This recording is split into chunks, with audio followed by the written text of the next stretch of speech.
iaitu 4th Batch CTVET Student Exchange Program, Southeast Asian Ministers of Education Organisation dan Polisas telah menerima 2 orang pelajar inbound daripada UNITMA. Webinar ini merupakan platform yang sesuai dijalankan di saat seluruh dunia sedang mengalami wabak pandemik COVID-19. Dengan kemudahan dan kecanggihan teknologi sedia ada, dapat kita bersama-sama mendengar perkongsian daripada mahasiswi UNITMA dan Polisas. Panel daripada Polisas pada dianugerahkan Tokoh Keusahawanan Polisas 2019 di atas penglibatan beliau dalam bidang keusahawanan di samping kecemerlangan beliau dari segi akademik. Nurul Syahidah mempunyai perniagaan dalam bidang makanan, pakaian, minyak wangi, servis penghantaran dan pelbagai lagi.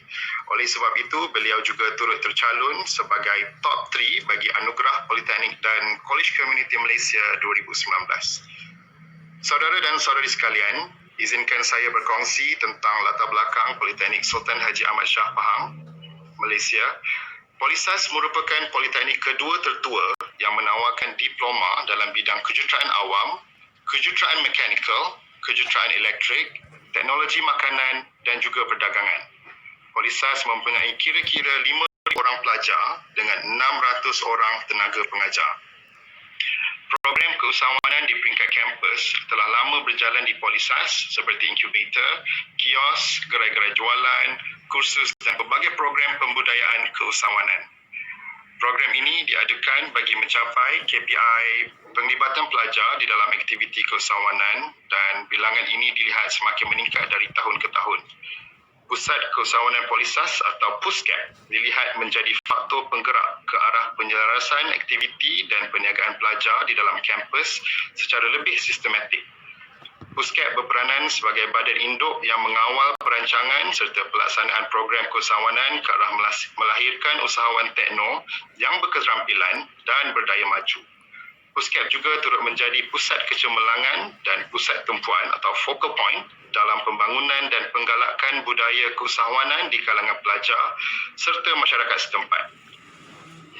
Penubuhan PUSCAP ini adalah untuk menyokong dasar kerajaan Malaysia mengenai keusahawanan yang telah ditetapkan, iaitu pertama, melahirkan pelajar yang holistik, seimbang dan mempunyai minda keusahawanan yang berupaya bertindak sebagai penjana pekerjaan. Kedua, melahir insan yang berkualiti dan mempunyai pemikiran, atribut dan nilai keusahawanan.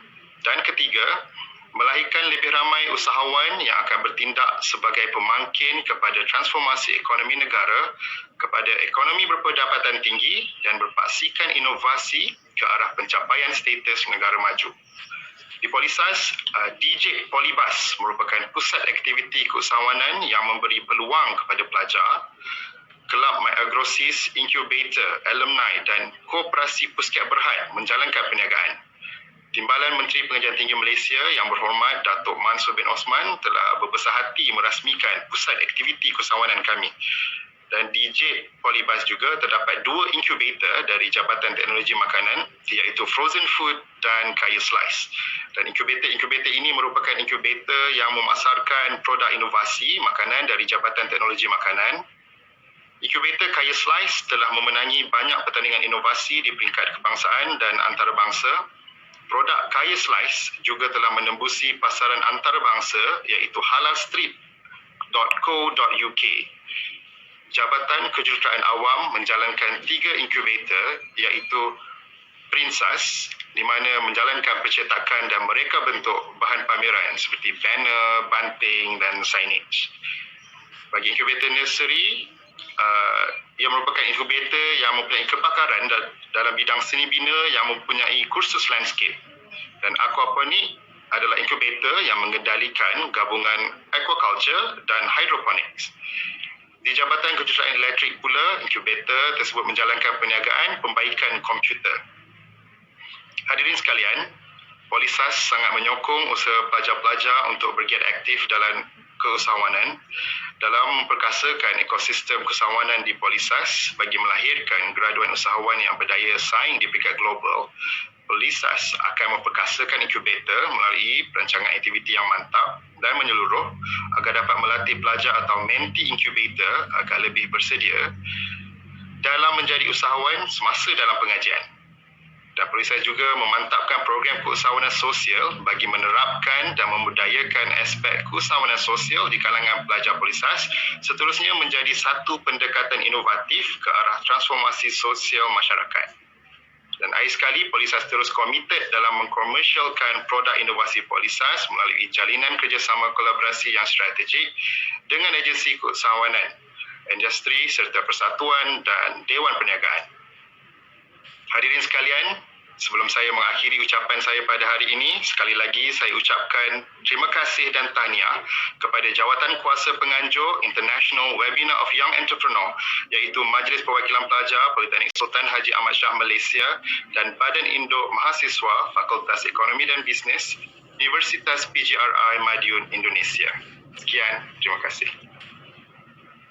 Terima kasih kepada Encik Muhammad Faiz Ikram atas ucapan pembukaan sebentar tadi. Seterusnya, dijemput Bapak Dr. Aglis Adita Hadmawan, Sarjana Ekonomi Magister Management, Dekan Fakultas Ekonomi dan Bisnes, Universitas PGRI Madiun Indonesia untuk menyampaikan ucapan pembukaan. Dipersilakan. Terima kasih atas waktu yang diberikan. Assalamualaikum warahmatullahi wabarakatuh. Yang terhormat Encik Muhammad Faiz Ikram bin Muhammad Jasmani, yaitu Ketua Penyelaras Komunitas dan Hubungan Korporat Pusat Kewirausahaan Politeknik Haji Ahmad Shah Malaysia. Lalu yang saya hormati para panelis, yaitu Ibu Siput Biarsih, lalu Ibu Nurus Syahida Muhammad Maslan, dan juga Nuraini binti Asmadi, dan juga semua peserta webinar yang berbahagia. Puji syukur kehadirat Allah Subhanahu wa taala atas rahmat dan karunia-Nya sehingga pada hari ini kita bisa berkumpul dalam acara International Webinar of Young Entrepreneur. Acara ini merupakan kerjasama Fakultas Ekonomi dan Bisnis Universitas PGRI Madiun dengan Politeknik Haji Ahmad Dahlan Shah Malaysia. Selamat datang dan terima kasih atas bergabungnya Bapak dan Ibu serta mahasiswa para seminar internasional ini. Pada seminar internasional ini, tema yang diangkat adalah Set Up Your Mind to Be Young Entrepreneur. Tema ini sangat menarik karena saat ini adalah saat para generasi muda untuk bangkit, tidak hanya lulus terus mencari pekerjaan, tapi juga bagaimana mereka membuka lapangan kerja guna membantu masyarakat lain yang kurang mampu, yang pada akhirnya membantu bangsa dan negara mengurangi pengangguran dan kemiskinan. Seminar internasional ini diselenggarakan oleh Badan Induk Mahasiswa Fakultas Ekonomi dan Bisnis Universitas PGRI Madiun. Saya selaku Dekan Fakultas Ekonomi dan Bisnis selalu memotivasi para mahasiswa untuk memanfaatkan acara seperti ini untuk berbagi ilmu, pengetahuan, dan membangun jaringan. Khususnya pada hal ini di bidang entrepreneur. Semoga dengan berbagi ilmu pengetahuan ini dapat bermanfaat untuk rencana pengembangan dan pencapaian visi misi di depan. Universitas PGRI Madiun selalu mendorong para mahasiswa untuk mengembangkan jiwa kewirausahaan sedini mungkin, yaitu mengembangkan prototipe usaha melalui kegiatan hibah PKM 5 bidang yang saat ini berdasarkan data dari LLDikti Jawa Timur, Universitas PGRI Madiun itu menempati peringkat ke-12 secara nasional. Selamat pada teman-teman mahasiswa UNIPMA. Kepada Bapak Ibu dosen, narasumber, para peserta yang berasal dari Indonesia dan Malaysia, saya ucapkan selamat bergabung dengan acara International Webinar of Young Entrepreneur. Saya ucapkan terima kasih kepada panitia dan semua pihak yang telah bekerja keras sehingga terlaksana pada suksesnya acara hari ini, khususnya Badan Induk Mahasiswa FEB Universitas PGRI Madiun dan Student Representative Council of Polytechnic Haji Ahmad Shah Malaysia. Akhirnya saya mengucapkan selamat dan sukses untuk International Webinar of Young Entrepreneur. Terima kasih. Assalamualaikum warahmatullahi wabarakatuh. Terima kasih kepada Bapak Dr. Aglis Adita Hadmawan atas ucapan pembukaan sebentar tadi. Hadirin yang dihormati, dengan ini saya menyerahkan program ini kepada moderator yang sangat jelita pada hari ini, iaitu Tiara Mina Anggraini, Wakil BIMAFEB 2019-2020 untuk meneruskan program ini. Jangan lupa follow Instagram Alias_PP_Polisas dan Alias BIMAFEB.Unipma untuk selanjutnya. Dipersilakan saudari Tiara. Baik, saya ucapkan terima kasih kepada MC. Bismillahirrahmanirrahim. Assalamualaikum warahmatullahi wabarakatuh. Selamat siang, salam sejahtera bagi kita semua.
Hadirin yang kami hormati, pertama, kami ucapkan selamat bergabung kepada Bapak dan juga Ibu, serta peserta webinar International of Young Entrepreneur, Badan Induk Mahasiswa Fakultas Ekonomi dan Bisnis Universitas PRI Madiun 2020. Hadirin yang berbahagia, pada kesempatan kali ini, kami, Badan Induk Mahasiswa Fakultas Ekonomi dan Bisnis Unipma, bekerja sama dengan Politeknik Sultan Haji Ahmad Shah, Malaysia, untuk mengadakan webinar internasional dengan tema Set Up Your Mind to Be Young Entrepreneur, yang menghadirkan pemateri-pemateri hebat tentunya, di mana pada umurnya yang terbilang muda, akan tetapi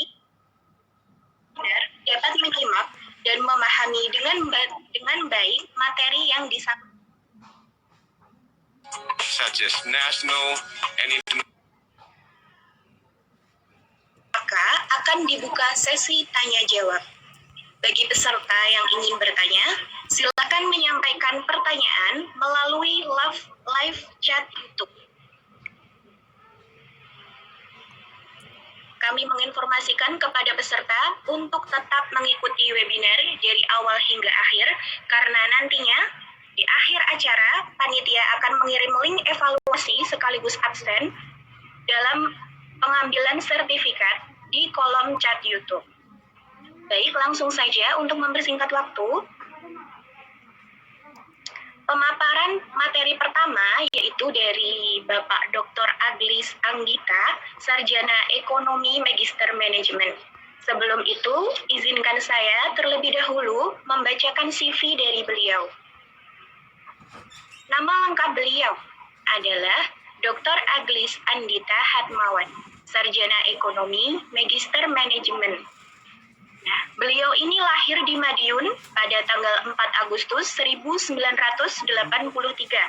Riwayat pendidikannya, S1, beliau menjadi mahasiswa di Universitas Merdeka Madiun dengan bidang ilmu IESP.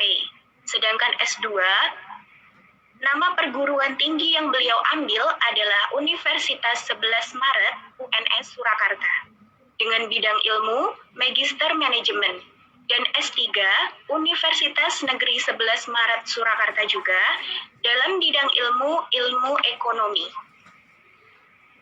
Baik, mari kita simak pemaparan materi dari beliau kepada Bapak Aglis. Disilahkan. Ya, terima kasih atas waktu yang diberikan. Izinkan saya melakukan share ya.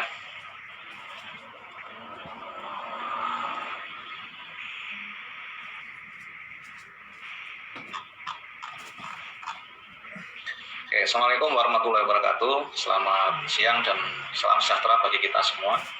Di sini saya akan mempresentasikan atau sedikit sharing ya tentang pengetahuan tentang bagaimana kita tuh membangun mindset entrepreneur. Seperti kita ketahui bahwa saat ini kita itu mengalami yang namanya pandemi COVID-19 ya. Jadi di mana awalnya pandemi ini dimulai dari Wuhan, yaitu hanya masalah kesehatan kemudian berkembang ke krisis ekonomi. Ya, saat ini banyak negara-negara yang masuk ke jurang resesi. Ya, jadi yang kalau kita lihat berita sekilas, ini ada Singapura yang sudah masuk jurang resesi, ada Korea Selatan juga sudah masuk ke resesi. Lalu bagaimana Indonesia? Ya, jadi kalau kita lihat bahwa indikator ekonomi Indonesia itu saat ini mengalami pelemahan. Ya, jadi mulai April kuartal pertama itu indeks penjualan real itu turun minus 16,9%, lalu di Mei itu sudah minus 22,9%. Nah, ini bahkan Menteri Keuangan kita, Bu Sri Mulyani, mengatakan kalau 2 kuartal berturut-turut negatif secara teknis itu berarti Indonesia bisa mengalami sebuah krisis. Nah, ini juga kita lihat Kemenaker, BPJS Ketenagakerjaan juga mencatat ada setidaknya 2,8 juta pekerja yang terkena dampak COVID-19 ini. Hal ini akibat berhentinya operasional perusahaan di tempat mereka bekerja. Jadi memang dengan adanya krisis ekonomi ini, banyak negara-negara yang melakukan lockdown atau pembatasan-pembatasan terhadap kegiatan-kegiatan ekonomi yang mengakibatkan operasional perusahaan juga mengalami berhenti. Kalau kita lihat misalkan akibat penghentian usaha itu banyak perusahaan-perusahaan startup itu yang mulai merumahkan atau mem-PHK karyawannya. Kita lihat kalau di Indonesia misalkan Traveloka itu merumahkan 100 orang, yaitu 10% dari total karyawannya. Lalu kalau kita lihat di tetangga kita Singapura itu ada 360 orang dari Grab, perusahaan Grab itu 5% dari total karyawannya.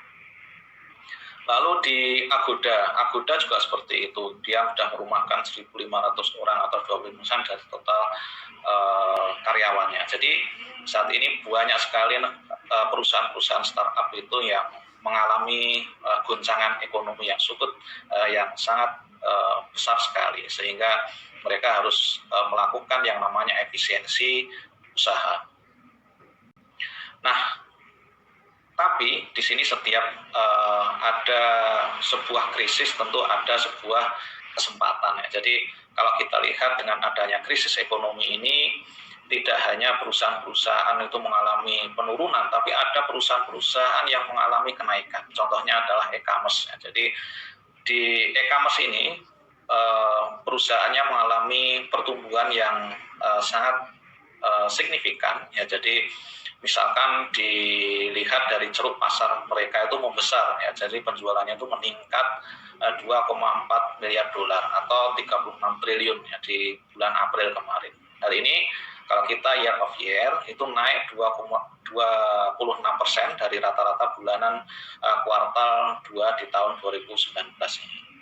Nah, di sini kalau kita lihat juga konsumen baru ya, konsumen baru itu 51% itu pertama kali belanja online saat PSBB ya. Jadi dengan adanya PSBB itu banyak masyarakat itu untuk mengurangi pergi ke mall dan sebagainya.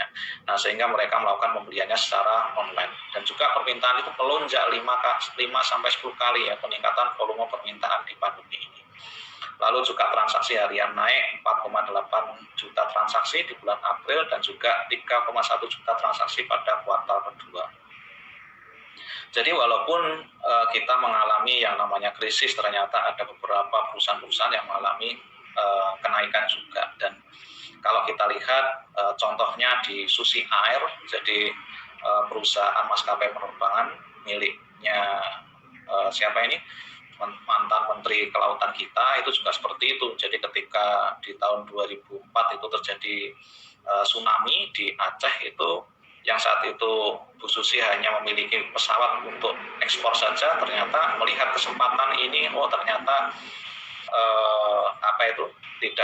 tidak hanya untuk ekspor saja pesawatnya, jadi bisa untuk mengangkut manusia. Jadi sehingga muncullah Susi Air. Jadi ini kita lihat ya, jadi makanya dibutuhkan ketika menghadapi sebuah krisis itu sikap entrepreneur itu sangat dibutuhkan. Kita lihat misalkan Muhammad Yunus ya, jadi dia merupakan seorang author dan juga social entrepreneur yang merupakan profesor dari Bangladesh, bahwa entrepreneur itu merupakan global social movement ya, jadi bahwa semua orang itu bisa menjadi seorang entrepreneur ya. Jadi beliau mengatakan bahwa ketika kita itu berada di gua, kita itu berusaha untuk mencukupi kebutuhan kita ya, jadi mencari makan dan mencukupi kebutuhan kita. Tapi setelah ada peradaban, ternyata kita lupa bahwa kita itu dulunya ketika kita hidup di gua-gua itu ternyata kita juga mampu untuk mencukupi kebutuhan kita, mencukupi semua kebutuhan saudara-saudara kita. Nah, ternyata kita lupa ketika sudah peradaban maju itu, kita itu ternyata saya dicap sebagai seorang pekerja. Nah, akhirnya kita mengecap diri kita itu sebagai pekerja dan kita lupa bahwa kita itu bisa menjadi seorang entrepreneur ketika dulu kala. Jadi seperti dulu kala itu seperti itu. Apa yang dilakukan oleh Muhammad Yunus di sini, dia itu mengembangkan sebuah bank desa ya. Jadi kalau di Indonesia mungkin seperti koperasi itu ya, dia memberikan simpanan kepada sebuah kelompok wanita di Bangladesh di sana untuk digunakan usaha ya. Jadi digunakan untuk usaha, untuk mengembangkan usahanya, lalu ketika sudah berhasil atau sudah jalan, maka dia mengembalikan dengan cara mengangsur. Nah, sehingga ternyata dengan kegiatan-kegiatan ini itu akhirnya terciptalah entrepreneur di Bangladesh itu, sehingga kesejahteraan masyarakat di sana itu mulai meningkat. Nah, ini sebenarnya di Indonesia juga banyak dilakukan, misalkan ketika kita melihat koperasi. Nah, koperasi itu kan tujuannya adalah bagaimana mensejahterakan anggota-anggotanya. Nah, jadi dengan melakukan pengumpulan dana, lalu digunakan dana itu untuk simpan pinjam, dan sehingga ini bisa menggerakkan ekonomi masyarakat di sekitar. Nah, ini memang dibutuhkan sebuah mindset atau pola pikir yang benar dan sikap mental. Ya, jadi kita bisa berlatih ya, kita percaya bahwa semua jenis wirausaha itu membutuhkan sebuah tindakan untuk menciptakan sesuatu yang baru, ide-ide baru, lalu produk baru, institusi baru, pasar baru, serangkaian kebutuhan yang baru. Seperti halnya saat ini ketika kita ada lockdown seperti ini ya, jadi pemerintah menutup semua kegiatan-kegiatan ekonomi. Ternyata ada hal-hal yang bisa memetik kita. Ternyata untuk kebutuhan pokok itu tetap harus ada. Maka ketika kita di lockdown itu, kalau kita memiliki jiwa entrepreneur, maka apa ini yang bisa kita lakukan? Oh, misalkan kita membuat sebuah produk yang dulunya kita tinggalkan. Oh, kita mungkin bisa membuat sebuah jamu. Oh, kita bisa membuat cake yang bisa nanti kita jual secara online. Nah, ini merupakan sebuah sikap mental seorang entrepreneur itu seperti itu. Jadi ada sebuah kesulitan, kita akan berpikir bagaimana keluar dari kesulitan itu untuk mencari solusi-solusi yang ada seperti yang dilakukan oleh Muhammad Yunus ini. Nah, sebenarnya apa sih entrepreneur itu? Ya, jadi bahwa entrepreneur itu merupakan person who seeks profitable opportunity. Ya, jadi seperti yang saya sampaikan tadi, bahwa entrepreneur itu bagaimana dia itu membuat kesempatan untuk bisa menghasilkan keuntungan. Ya, jadi di sini dia berani mengambil sebuah risiko, lalu bangkit dan menggerakkan sebuah bisnis. Nah, tapi seorang entrepreneur itu juga berbeda dengan masyarakat yang hanya menggerakkan small business owner, ya. Jadi dia hanya memiliki usaha kecil saja. Tapi kalau seorang entrepreneurship itu dia harus paham, harus memiliki keinginan kuat bagaimana mereka itu untuk mengembangkan bisnis mereka itu bisa tetap maju. Karena apa? Kita bisa lihat sekarang ini bahwa para owner small business di Indonesia khususnya itu kebanyakan mereka tuh hanya melakukan kegiatan-kegiatan bisnisnya itu hanya untuk mencukupi kebutuhan sehari-harinya saja. Jadi mereka itu belum berpikiran bagaimana mengembangkan bisnis mereka ini. Jadi kalau adik-adik semua atau Bapak Ibu itu memiliki jiwa entrepreneur, maka Anda harus memiliki kemampuan yang kuat atau keinginan yang kuat bagaimana meningkatkan bisnis Anda ini. Lalu juga mereka itu mampu untuk memanage, ya, jadi memanage dan bertanggung jawab terhadap sumber-sumber yang mereka gunakan, ya. Jadi fokus kepada tujuan mereka, dan juga di sini mereka memiliki keinginan atau memiliki kemauan untuk mengambil risiko, bahwa semua kegiatan itu memiliki risiko, ya. Jadi inilah yang mungkin sering tidak kita sadari, bahwa kegiatan itu apapun yang kita lakukan itu memiliki risiko. Contohnya, misalkan kita makan itu memiliki risiko apa kira-kira? Ya tentu risikonya adalah tersedak. Nah, tapi apakah kita berhenti untuk makan? Kan tidak. Nah, inilah yang mungkin ketika waktu berjalan itu kita tuh menghilangkan jiwa semangat kita untuk melakukan entrepreneurship ini. Jadi pemikiran-pemikiran yang sebenarnya itu ada pada diri kita. Jadi di sini bisa mematahkan bahwa saya tidak mampu untuk menjadi seorang pengusaha, menjadi seorang entrepreneur, karena saya tidak memiliki biaya, saya tidak memiliki resources. Maka itulah yang sebenarnya melemahkan diri kita sendiri untuk menjadi seorang entrepreneur yang berhasil. Nah, ini tentu kita harus kembali pada mindset kita, ya. Jadi bahwa apapun yang kita lakukan itu memiliki risiko, dan kita harus berani mengambil risiko itu. Nah, di sini bahwa ada sekitar 6, ya, jadi tentang bagaimana entrepreneur di sini, ya. Jadi bahwa entrepreneur itu tidak memiliki seperangkat ciri kepribadian yang khusus, ya. Entrepreneur do not have special of personality trait, ya. Jadi ini sebenarnya bisa dipatahkan, ya. Jadi bahwa pengusaha itu salah ketika dia itu mengatakan ini harus memiliki ciri khusus, ternyata ya tidak seperti itu. Karena seorang entrepreneur itu sebenarnya hanya membutuhkan sebuah tekad, ya. Jadi sebuah tekad. Jadi sebuah tekad yang ada di dalam diri untuk bagaimana dia berprestasi, lalu perasaan bawaan untuk memiliki kemampuan untuk mempengaruhi sebuah peristiwa. Nah, ini contohnya seperti itu. Jadi ketika kita menghadapi krisis seperti ini, banyak kegiatan-kegiatan yang dibatasi, maka kita memiliki kecenderungan ini untuk mengambil atau mempengaruhi peristiwa yang ada ini. Jadi kita tidak mengikuti arus yang ada. Jadi bagaimana ini agar kita tetap bergerak secara ekonomi. Nah, ini seperti itu mengaruhi peristiwa itu. Lalu juga ada kecenderungan untuk mengambil sebuah resiko ya. Jadi entrepreneur itu memiliki ini jiwa mengambil resiko, toleransi terhadap ketidakpastian.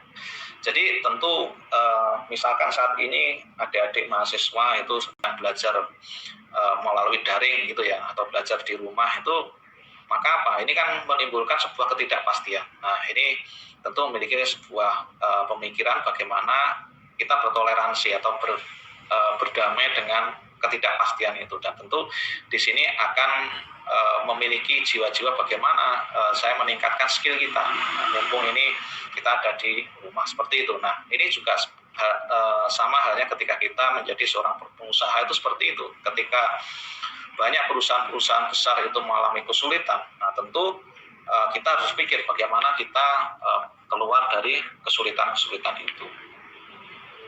Lalu yang berikutnya bahwa entrepreneurship can be taught ya. Jadi bahwa di sini bahwa kewirausahaan itu sebenarnya dapat diajarkan. Ya, jadi bahwa di sini harus dikembangkan sebuah pemikiran atau pemahaman bahwa kewirausahaan itu tidak bisa diajarkan itu melalui apa? Melalui praktek ya. Jadi mungkin banyak wirausahaan yang tidak mau mengajarkan, nah, tapi wirausahaan itu sebenarnya berawal dari praktek waktu ke waktu ya. Jadi tindakan itu juga bisa, oh ternyata kalau saya berbuat seperti ini untuk usaha saya ternyata hasilnya seperti ini. Nah, ini bisa ditentukan di situ. Nah, ini sambil belajar itu seperti itu. Nah, seperti yang sudah saya sebutkan tadi, bahwa sebenarnya seorang pengusaha itu adalah entrepreneur are not extreme risk taker ya. Jadi mereka itu berani mengambil resiko, tapi bukan resiko yang ekstrim. Ya, jadi resiko yang ekstrim itu seperti apa? Dia tidak melakukan perhitungan terhadap resiko yang dihadapi. Dia inginnya main gitu saja. Jadi tanpa perhitungan dia mengambil sebuah tindakan. Itu tidak seperti itu. Bahwa pengusaha itu selalu memperhitungkan tentang resiko yang dihadapi. Nah, karena apa? Karena kalau pengusaha itu atau entrepreneur itu melakukan kegiatan seperti judi atau gambling, itu biasanya akan banyak mengalami kegagalan. Ya. Jadi karena apa? Karena dia tidak memperhitungkan resiko-resiko yang mungkin ada. Nah, jadi bahkan banyak perusahaan-perusahaan itu atau pengusaha itu memperhitungkan tentang resiko. Kira-kira kalau saya melakukan ini, maka apa resiko yang bisa saya peroleh, atau resiko apa yang mungkin akan saya tentukan. Contoh misalkan, ini contoh saja yang paling gampang, misalkan kita ingin menggelontorkan sebuah tabungan kita untuk memulai usaha misalkan. Ini contoh pengambilan resiko. Ketika kita ingin mengambil tabungan kita, kalau seorang resiko pengusaha itu atau calon usaha atau adik-adik itu memiliki pengambilan resiko yang ekstrim, tentu akan menghabiskan seluruh tabungan. Nah, jadi menghabiskan seluruh tabungan untuk memulai usaha. Nah, ini sebenarnya salah ya. Jadi sebenarnya salah karena apa? Risiko kegagalan itu akan tetap ada, dan kita disinilah memperhitungkan kira-kira seberapa ini tabungan yang bisa saya gunakan untuk modal usaha. Nah, ini bisa banyak pilihan, mungkin 30% dari tabungan saya digunakan untuk kegiatan usaha berwirausaha misalkan. Nah, ini contoh perhitungan tentang bagaimana kita tuh memperhitungkan risiko. Atau contoh lain misalkan. Contoh lain adalah ketika kita melakukan satu usaha dan berhasil, tentu kita pernah memperhatikan bagaimana kita itu mengambil atau membawa satu keranjang telur misalkan. Nah, kalau satu keranjang telur itu kita bawa dalam satu wadah, ketika jatuh maka habis satu keranjang telur itu. Tapi kalau kita membaginya ke beberapa keranjang, maka ketika satu jatuh maka kita memiliki keranjang lain yang ada telurnya tersebut. Nah, ini contoh bagaimana mereka itu entrepreneur itu tidak mengambil risiko yang terlalu ekstrim. Lalu yang keempat di sini ya, jadi keempat di sini bahwa entrepreneur collaborate more than they compete ya. Jadi seperti yang saya sampaikan tadi, oh kalau saya tidak memiliki resources bagaimana? Nah, entrepreneur itu sebenarnya mereka itu mengkolaborasikan. Jadi sebenarnya entrepreneur yang berhasil itu bagaimana itu mereka itu mengkolaborasi dengan partner-partner mereka. Jadi seperti seorang instrumental itu kan mereka menggabungkan berbagai instrumen sehingga menghasilkan nada yang bagus. Nah itu contohnya seperti itu. Jadi seorang entrepreneur itu tidak hanya mengejar keuntungan pribadi semata. Jadi bahwa mereka itu juga memainkan peranan penting terhadap kewirausahaan itu sendiri. Ya. Jadi mereka memanfaatkan pengalaman bersama, keinginan untuk belajar dari orang lain menghadapi tantangan yang serupa. Nah, jadi biasanya mereka itu tidak hanya berkolaborasi dengan pengusaha lain yang sejenis, tapi mereka juga berkolaborasi dengan target pelanggan untuk menguji ide-ide baru. Contohnya, misalkan berkolaborasi itu ketika kita memiliki usaha sablon misalkan, atau percetakan misalkan. Nah, kita tidak memiliki web perusahaan kita. Maka apa? Maka kita bisa berkolaborasi ini dengan pemilik web itu. Bagaimana kalau kita berkolaborasi, web menggunakan web Anda, lalu percetakan menggunakan dengan kita. Lah ini kita membuat kolaborasi bersama dengan pembuatan percetakan tersebut. Nah ini sebenarnya seperti itu. Jadi modal itu bukan sesuatu yang utama banget untuk menjadi seorang wirausaha, tapi berkolaborasi dengan resources yang ada. Nah, lalu yang kelima ya, jadi entrepreneur itu tidak hanya melakukan kegiatan apa yang mereka rencanakan saja. Jadi menurut penelitian itu hanya 30% yang pengusaha itu melakukan seperti apa yang mereka rencanakan. Jadi kebanyakan tuh mereka itu melakukan kegiatan setelah terjadi di lapangan itu seperti apa. Oh, di lapangan itu seperti ini. Apa yang kita lakukan? Nah, jadi biasanya mereka itu melakukan tindakan-tindakan lebih yang di luar apa yang mereka rencanakan. Karena apa? Situasi di lapangan itu akan sangat berbeda terhadap perencanaan yang kita rencanakan sejak awal tadi. Nah, lalu yang ketujuh, entrepreneurship is lifestyle ya. Jadi bahwa di sini bahwa entrepreneur itu atau kewirausahaan itu adalah sebuah keterampilan hidup ya. Jadi banyak individu, institusi yang memandang kewirausahaan itu sebagai keterampilan hidup yang membantu orang-orang itu menghadapi masa depan yang tidak pasti dengan memberikan metode untuk berpikir, lalu bertindak, mengidentifikasi peluang, mendekati masalah dengan cara tertentu, lalu juga beradaptasi dengan kondisi-kondisi baru. Nah, jadi memang seperti ini. Jadi entrepreneur itu merupakan life of skill tadi itu. Jadi kemampuan kita untuk beradaptasi dengan kondisi yang ada. Jadi ini saya bisa memberikan sebuah filosofi ya. Jadi seekor ikan itu, kalau ikan itu hidup maka apa? Dia akan melawan arus ya. Jadi melawan arus, dia akan berenang melawan arus. Tapi kalau ikan yang mati biasanya mengikuti aliran sungai atau aliran air itu. Nah ini contoh filosofis tentang entrepreneur is life skill. Jadi bagaimana mereka itu tidak mengalir begitu saja, tapi bagaimana mereka itu bisa menciptakan lalu beradaptasi dengan cara tertentu untuk mengendalikan diri mereka. Ya, jadi diri mereka untuk selalu tumbuh berkembang dengan kondisi yang ada. Nah, lalu yang berikutnya, the mindset of entrepreneurship, di sini bahwa entrepreneur, jadi pola pikir entrepreneur itu adalah bahwa kemampuan untuk cepat merasakan, mengambil tindakan, lalu mengorganisir dalam kondisi yang tidak pasti. Jadi di sini mencakup kemampuan untuk bertahan, menerima, belajar dari kegagalan-kegagalan. Nah, itu merupakan mindset seorang entrepreneur. Ya, jadi di sini segera mengambil tindakan. Ya, jadi quickly sense, ya, take action.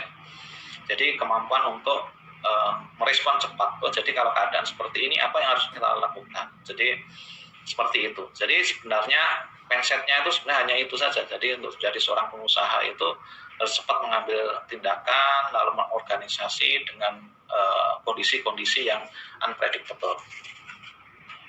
Nah, kalau kita lihat metakognitionnya itu sebenarnya kita untuk meningkatkan pola pikir kewirausahaan itu adalah sebenarnya bertanya kepada diri kita ya. Jadi what is my goal ya. Jadi apa sih tujuan dari saya ini, tujuannya apa, mau kemana gitu. Nah, lalu kalau kita sudah menentukan tujuan, tentu akan berpikir lalu bagaimana saya memotivasinya, bagaimana ini dimotivasi. Lalu berikutnya setelah dimotivasi, oh ini saya akan memotivasi tentang ini, oh dengan ini ya gitu. Lalu kalau kita sudah mengetahui dan bisa memotivasi diri kita, lalu tentang apa yang harus saya lakukan ya terhadap pengetahuan-pengetahuan yang ada dalam diri kita dan keadaan yang ada di sekitar kita. Lalu yang berikutnya adalah seberapa banyak waktu yang akan kita pergunakan dan juga strategi untuk melakukan kegiatan yang terbaik itu seperti apa. Nah, ini sebenarnya metacognition tentang jiwa entrepreneur kita itu seperti itu. Ya, jadi kalau kita menjadi seorang entrepreneur yang sejati itu ya kita akan bertanya pada diri kita sendiri, apa sih my goal? Nah, biasanya yang banyak dialami oleh kita itu tujuan kita saja belum jelas ya. Jadi ini mau apa kan itu. Misalkan kita ingin kaya. Nah, kayanya caranya seperti apa ini yang kadang itu tidak jelas. Nah, jadi tidak jelas sehingga mengaburkan ketika terjadi situasi yang tidak kita inginkan ternyata langsung hilang gitu. Jadi kita langsung kehilangan arah. Nah, ini biasanya banyak terjadi di masyarakat, di kita, sehingga kita kurang berhasil di dalam hidup kita. Itu biasanya mereka tidak memiliki tujuan yang spesifik ya. Jadi tujuannya spesifik dan tujuannya itu nggak terlalu jelas sehingga bisa mengaburkan semua yang ada dan potensi-potensi dia itu akhirnya nggak akan tergali secara maksimal. Nah, ini biasanya yang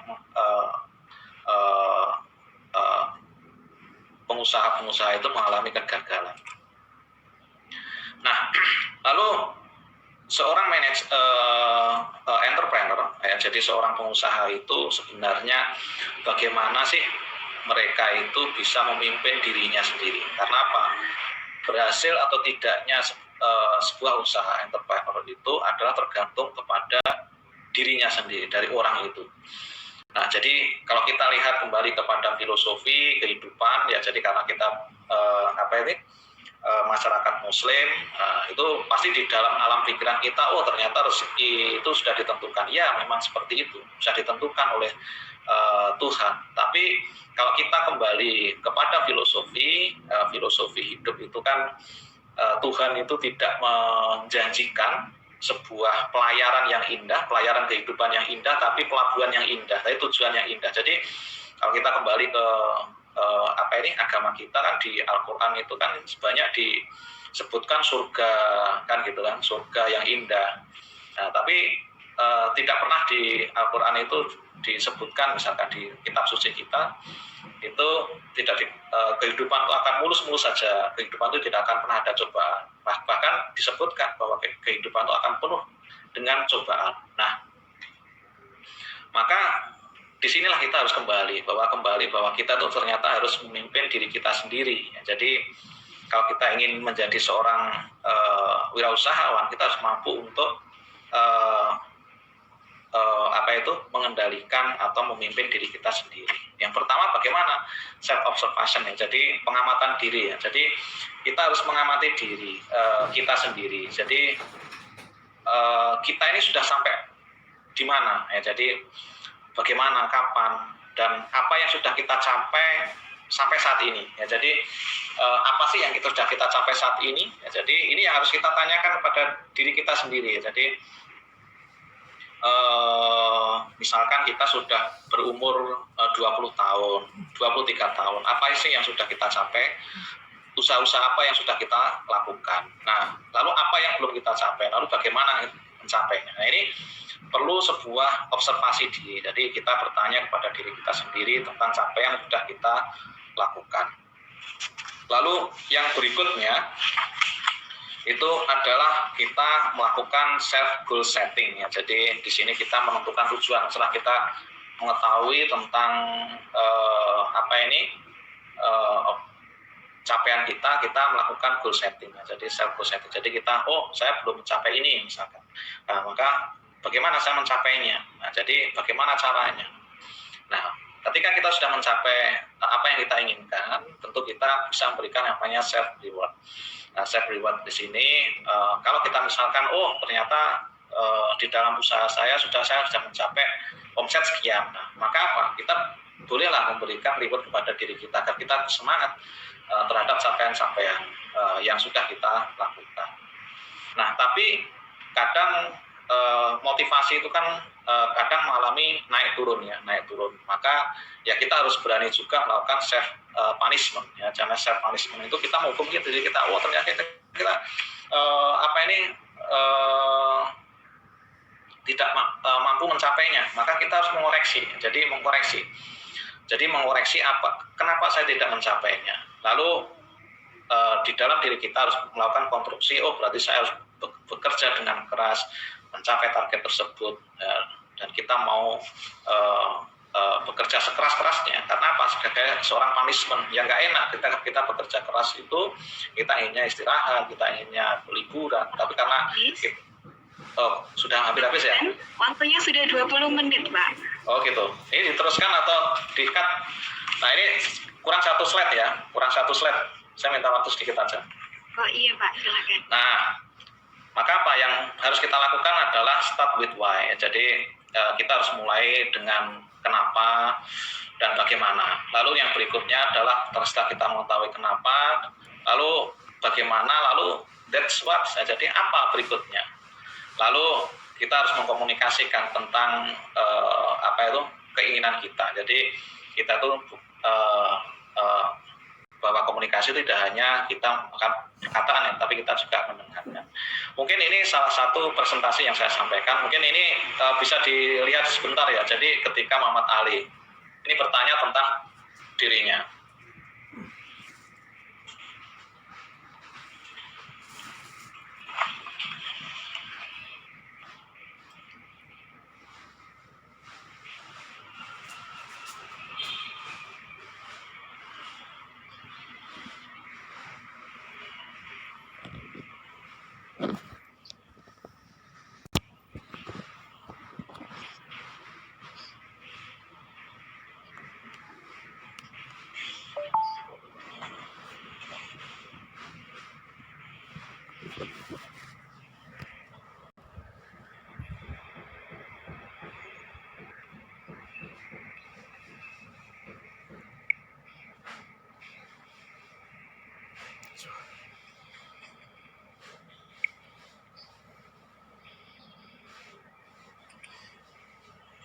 Ya, nah ini sebenarnya tidak sedikit melenceng, tapi patut kita apresiasi atau perlu kita contoh ketika Muhammad Ali itu bertanya tentang ras kenapa hitam dan putih ya. Tapi itu yang perlu kita contoh di tentang why ya. Jadi start with why. Mungkin itu yang bisa saya sampaikan. Terima kasih atas waktu yang diberikan. Assalamualaikum warahmatullahi wabarakatuh. Waalaikumsalam warahmatullahi wabarakatuh. Waktu saya kembalikan. Terima kasih kepada Bapak Dr. Aglis Andita Hadmawan, Sarjana Ekonomi Magister Manajemen, atas materi yang telah disampaikan. Selanjutnya, kita akan memasuki materi kedua yang akan dibawakan oleh Saudari Siput Biarsi. Berikut saya bacakan CV dari beliau. Atas nama lengkap Siput Biarsi, beliau ini merupakan mahasiswa Prodi Manajemen dari Universitas PGRI Madiun, lahir di Madiun 10 Januari 1996. Beliau ini merupakan owner dari Omah Kebaya. Riwayat pendidikannya, SD dari Grobogan 2, SMP beliau di SMPN 1 Jiwan, SMA-nya di SMAN 4 Madiun, mengambil jurusan IPA, dan sekarang beliau di Prodi Manajemen Unipma.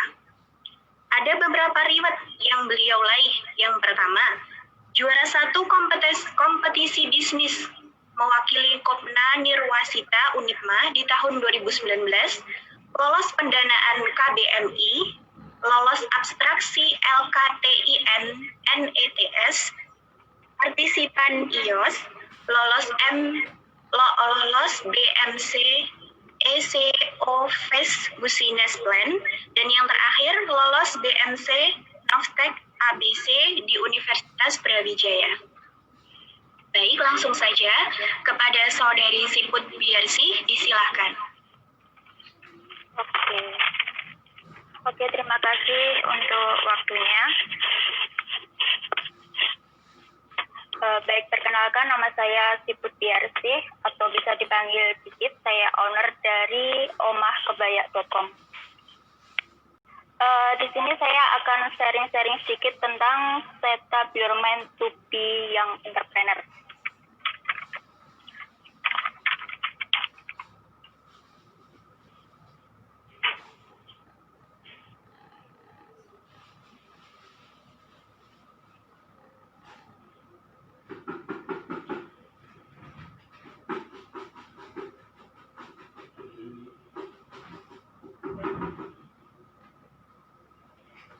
Baik, di sini saya akan sharing sedikit tentang Omah Kebaya. Omah Kebaya itu usaha yang menyediakan pelayanan jasa khususnya pembuatan kebaya gaun. Di sini kami sistemnya lebih ke online. Jadi mereka atau customer kita, pelanggan kita nggak perlu datang ke tempat. Jadi ini lebih memudahkan mereka, walaupun mereka di luar pulau, mereka itu bisa pesan kebaya melalui website atau aplikasi Android yang bisa mereka download yang ada di website kita www.omahkebaya.com. Terus gimana sih caranya, walaupun mereka jauh tapi mereka itu bisa mendapatkan ukuran yang pas. Nah, di sini kita menyediakan dua solusi. Yang pertama itu kita ada size standar. Dan yang kedua, mereka bisa custom size sesuai dengan size mereka sendiri. Terus yang selanjutnya, untuk Omah Kebaya sendiri itu selain model di katalog, mereka juga bisa pesan sesuai dengan referensi model dari mereka sendiri.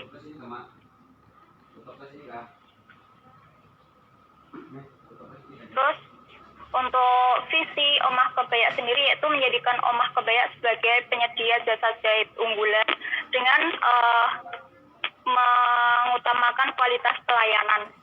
Harapannya di sini kita dengan kualitas pelayanan yang baik itu pelanggan akan melakukan repeat order terus-menerus. Selanjutnya untuk misi memberikan pelayanan yang maksimal, menjaga kualitas produk agar selalu baik. Jadi untuk produk sendiri sebelum sampai ke customer setelah barang jadi itu kita pastikan sudah lolos QC atau quality control. Selanjutnya untuk membangun sistem transaksi online itu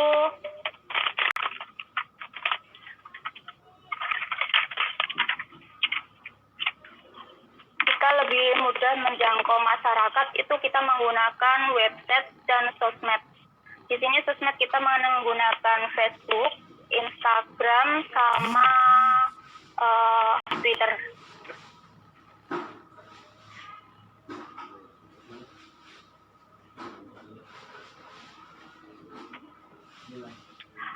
Baik, untuk segmentasi Omah Kebaya sendiri itu meliputi geografis, demografis, psikografis, dan perilaku konsumen. Segmentasi itu apa sih? Segmentasi itu cakupannya. Jadi kita bisa lihat segmentasi usaha itu dari segi geografis. Kalau geografis itu biasanya berhubungan dengan wilayah. Jadi target market kita itu wilayah utama yaitu Jawa Timur, lingkup segmen geografis utamanya kota Sidoarjo dan Surabaya. Kenapa kita milih Sidoarjo dan Surabaya?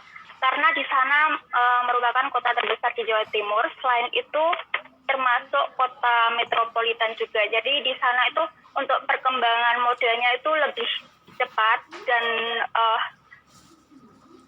daya beli masyarakatnya itu lebih besar. Untuk selanjutnya yaitu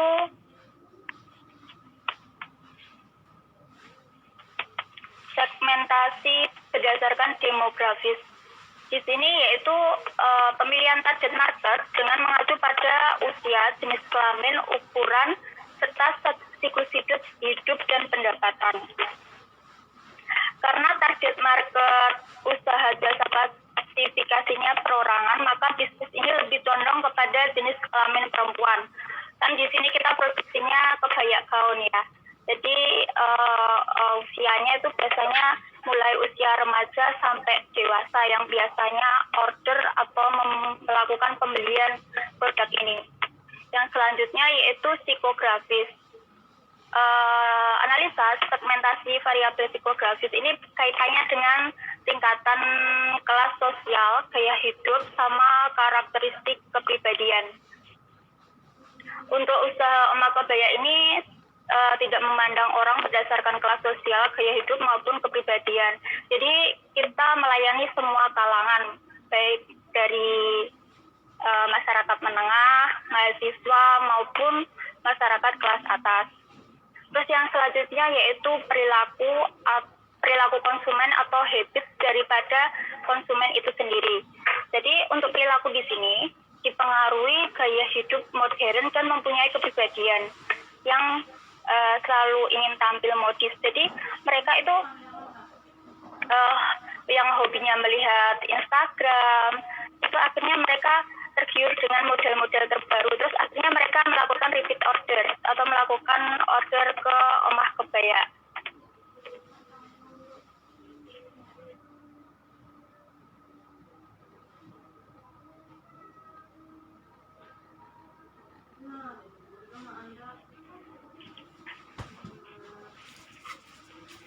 Selanjutnya di sini kita akan membahas tips gimana sih cara menumbuhkan jiwa entrepreneurship atau kewirausahaan.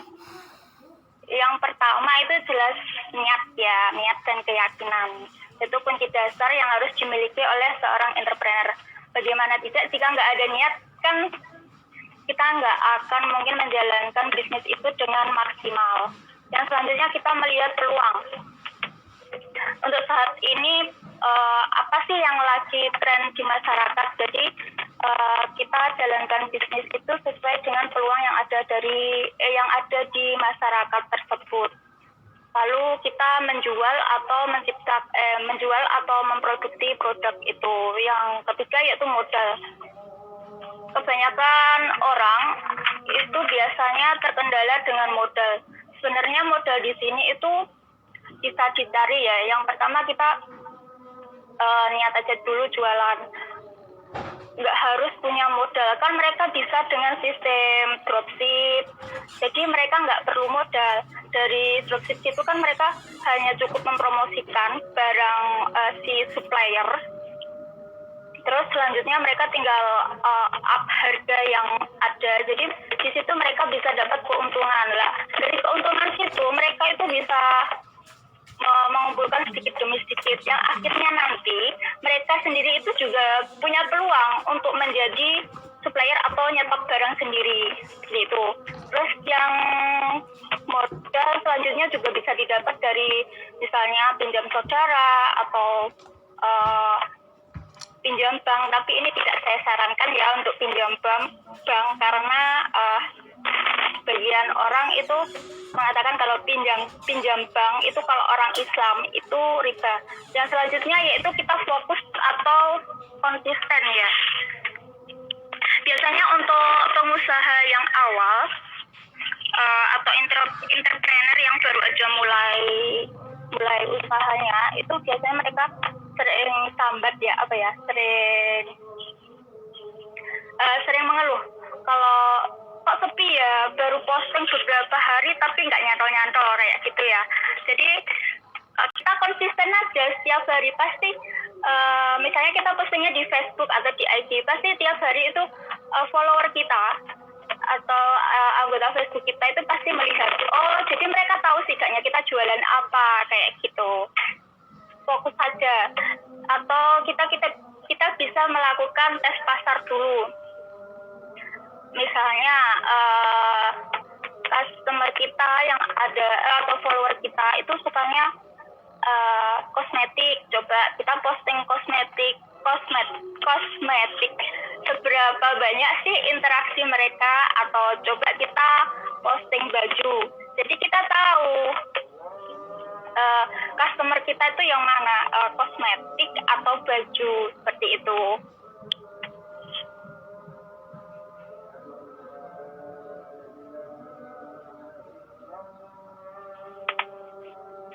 Untuk selanjutnya, saya sharing sedikit tentang kompetisi bisnis ya. Kompetisi bisnis ini banyak banget yang diadain di kampus. Itu ada Kombis sama KBMI. Kemarin juga ada PKM juga sih. Itu untuk Unipma sendiri itu alhamdulillah itu lolos sepertinya 7 judul. Selamat untuk yang lolos, dan untuk yang nggak lolos jangan berkecil hati, bisa dicoba setiap tahun ya. Dan itu tiap tahun ada terus. Sedangkan di sini saya akan membahas tentang KBMI ya. KBMI di sini yaitu kompetisi bisnis mahasiswa Indonesia yang menitik beratkan pada orientasi proses usaha dan hasil usaha. Dan di sini biasanya kita mengajukan proposal. Nanti kalau yang lolos itu biasanya di ACC dan disetujui sama Dikti, dan nanti kita akan mendapatkan pendanaan dari sana.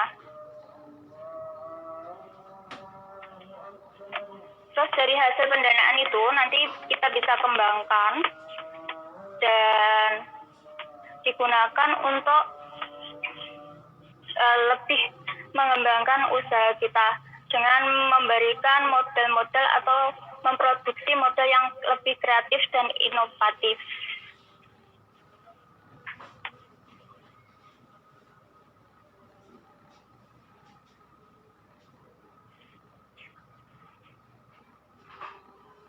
Bagaimana sih kita menghadapi resiko dalam berbisnis?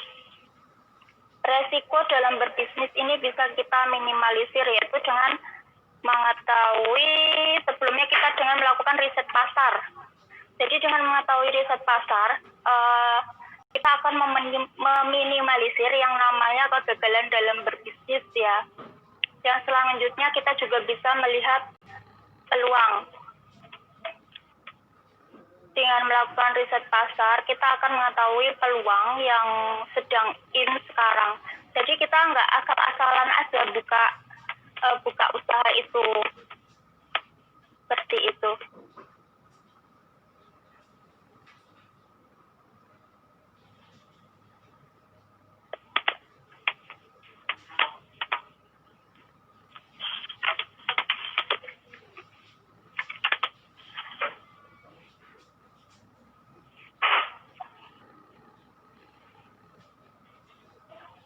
Yang selanjutnya kita akan membahas strategi usaha di masa pandemi ya. Apa aja sih yang kita lakukan? Strategi usaha apa saja sih yang bisa dilakukan saat pandemi? Yang pertama yaitu kita tidak melakukan produksi secara massal ya. Karena dengan melakukan produksi yang terlalu banyak atau massal itu bisa mengakibatkan hal yang fatal, karena kita tahu kalau pas masa pandemi ini itu benar-benar perekonomian sangat menurun ya. Jadi untuk daya beli masyarakat sendiri itu lebih sedikit daripada pas hari-hari normal. Yang selanjutnya yaitu kita menciptakan pendapatan alternatif. Nah, pendapatan alternatif di sini bisa kita ciptakan yaitu dengan membuka usaha baru, misalnya makanan atau minuman seperti itu, atau jual produk lain yang sekiranya lagi in saat ini, misalnya masker atau alkes seperti rapid test seperti itu.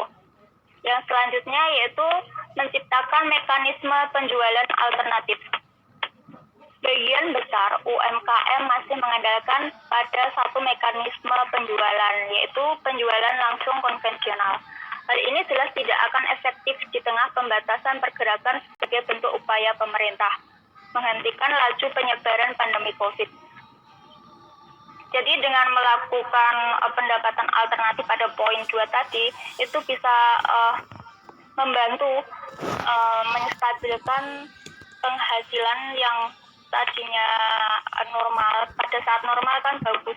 Jadi pada saat pandemi kan kebanyakan UMKM itu penghasilannya jelas-jelas pada merosot karena orderan mereka kan nggak sebanyak pada saat hari normal. Dan selanjutnya yaitu strategi usaha yang kita lakukan yaitu melakukan manajemen kas atau cash flow.